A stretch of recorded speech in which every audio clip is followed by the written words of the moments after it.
This is TWiT.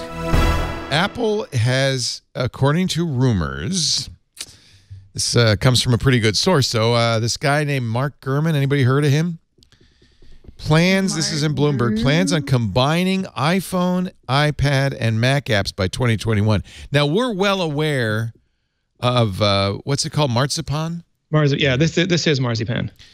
But so this is not new, but I thought, maybe I just misunderstood it, Marzipan was going to make it so you could cross-compile. And in fact, they are encouraging people to do that. So if you're an iOS app developer, now you can use Marzipan to make a Mac version. But that's not. So Marzipan is UIKit on the Mac. That's all it really is. It's moving the UIKit frameworks into a place where they can run UIKit apps on the Mac using all the Mac affordances like mice and menu bars and keyboards and those sorts of things. And the first stage was Apple putting out those really terrible notes. They were and awful. Voice recorder. Yeah, horrible apps. I think they know they're terrible. So they're fully aware of that. Stage 2 is this year at WWDC, where Apple puts out the SDK for third-party developers, which means that Netflix and Twitter can easily make their iPad apps available on the Mac. People, Marco Arment can make Overcast. Greg Pierce can make drafts much more easily for the Mac rather than having to go through and make an AppKit app. They can bring over a lot more of their logic and on their data models, all those sorts of things to the Mac. Stage 3 is bringing iPhone apps that don't already have iPad versions of the interface, because you can already make iPhone and iPad universal binaries, but not all iPhone apps have iPad apps. So they're not quite as traditional looking as Mac apps, and maybe they'll run as like little widget windows, which will make a ton of people super happy for a while. But the idea is if you just have an iPhone app, it'll be super easy to bring that over and make it a Mac app. And then this will all wrap up in 2 things. One is a unified iOS store where you can just go in and buy an app, and it will give you the iPhone version, the iPad version, and or the Mac version, depending on which devices you have. And a unified binary system that, just like we have iPhone and iPad apps today, will be able to deliver iPhone, iPad, and Mac apps. Optionally, you can still build AppKit apps if you want to, but if you are sort of a developer, because there's so many more UIKit developers than there are AppKit developers, and there's so many more developers in the iOS ecosystem than there ever was in the Mac developer system. And Apple wants to sort of harness them and make it as easy as possible for them to bring their apps and their technology to the Mac. So sort of this multi-year project to get all of Apple's developers onto all of Apple's platforms. So it's more like the old universal binaries when we went from PowerPC to Intel, where you would have one blob, and depending when it was running on, it would run one way or the other. It's not with different UI conventions though that have to be factored into. It's because not one is multi-touch. I was kind of got the impression that ultimately Apple's headed towards a single unified, not even universal, but unified binary that runs everywhere. That's not going to happen. You will have the option of you will have the option of making that if you are an iOS developer. If you are a staunch Mac developer, you can totally stay on AppKit. We'll see what happens when they go to ARM. They won't deprecate. You don't think they'll deprecate AppKit? When they go to ARM, like 5 years after ARM, who knows? Because iOS is ARM native, and macOS has been resilient. Leo, it's moved from PowerPC to Intel. Like and it's very likely running on ARM in Cupertino right now, right? For years, yeah. Secret third life. Right. Yeah, I hope it doesn't work like universal binaries used to work, where you're not even aware. The whole point of universal binaries is that you could remain completely unaware what kind of CPU you had in that box underneath your desk. If it would be such a terrible,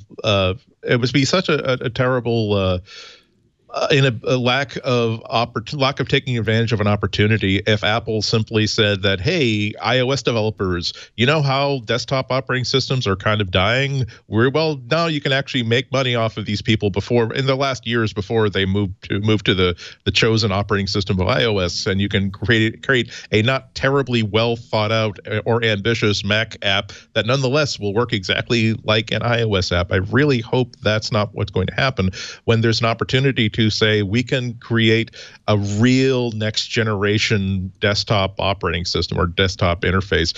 I still love my Macs, but I have to acknowledge as a 4 operating system household between Chrome OS, Windows, Linux, and Mac OS, I have to say that the Mac is definitely the most long in the tooth interface I use of the four of them.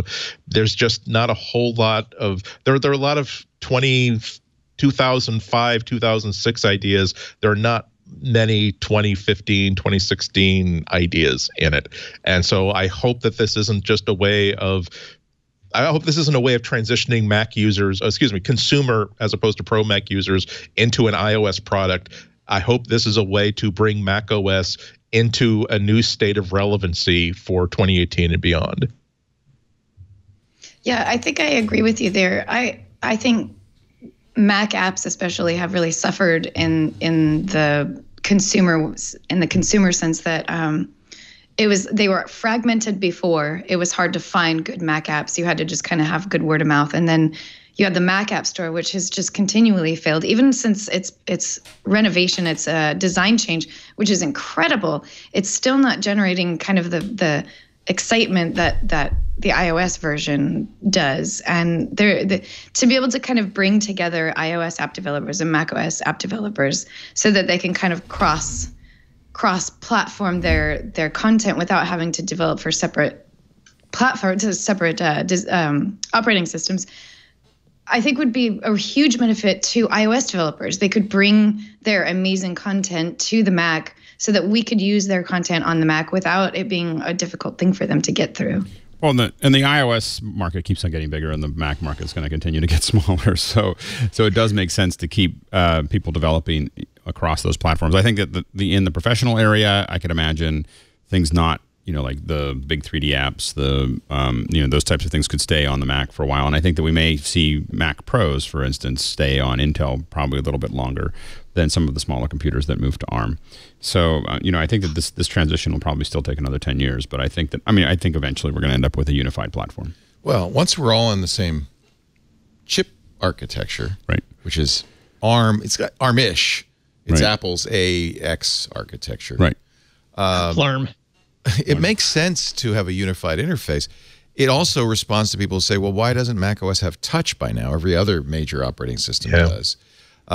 It also helps iPad because right now we've got amazing hardware with our iPad Pros and software that really is stuck in an earlier era. iOS is a little behind on that. I find myself caught between. It. No, but I find myself caught between. It's like if the iPad had a mouse, I would only use iOS.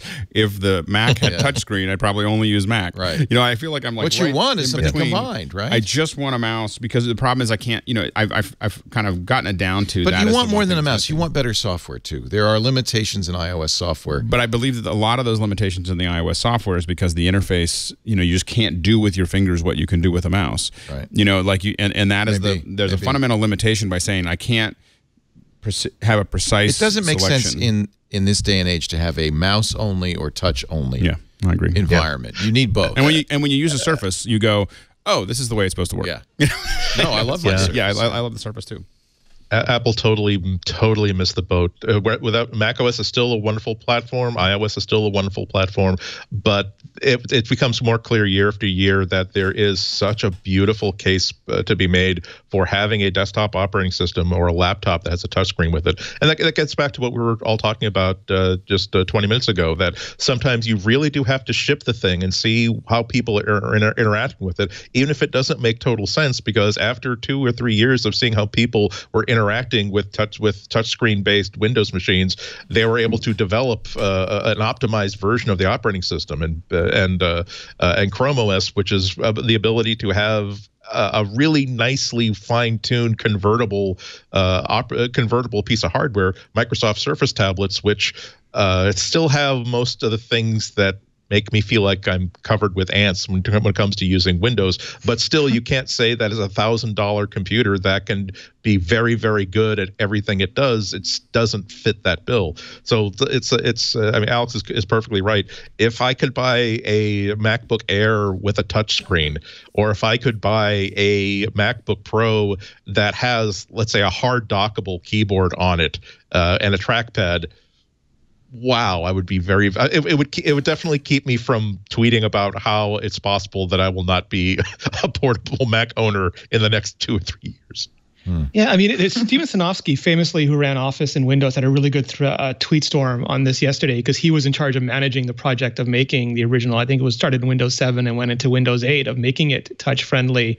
And he was talking about it in an Apple context. You know, like I want a touchscreen at Mac too, but just saying touchscreen Mac, even just putting a touchscreen in there, doesn't mean that the operating system is going to work. And what it really entails, and I think he said it was 3 years of like crossing the desert to get to the other side. And could Apple do that? And what would happen to iPad and iOS development? What would happen to the Mac in that time? And what would they have in the end? Because according to him, as much as everybody loves this stuff, very few people use it for very, very few things. Yet it requires an enormous amount of resources and investment from the company. And he goes through 4 different strategies of what Apple could do, like do something completely new, just rip and replace it, add this into an abstraction layer, do an emulation layer, because you already have simulated iOS apps on the Mac, and they're increasingly adding pointer features to iOS because of probably because of the Marzipan project. So all this stuff, like it's super easy to say we want this stuff, but when you look at Apple, Google never had the traditional operating system. They didn't have to port anything to the future.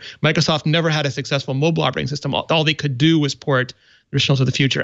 Apple has both, and that's a huge advantage, but it has a huge opportunity cost.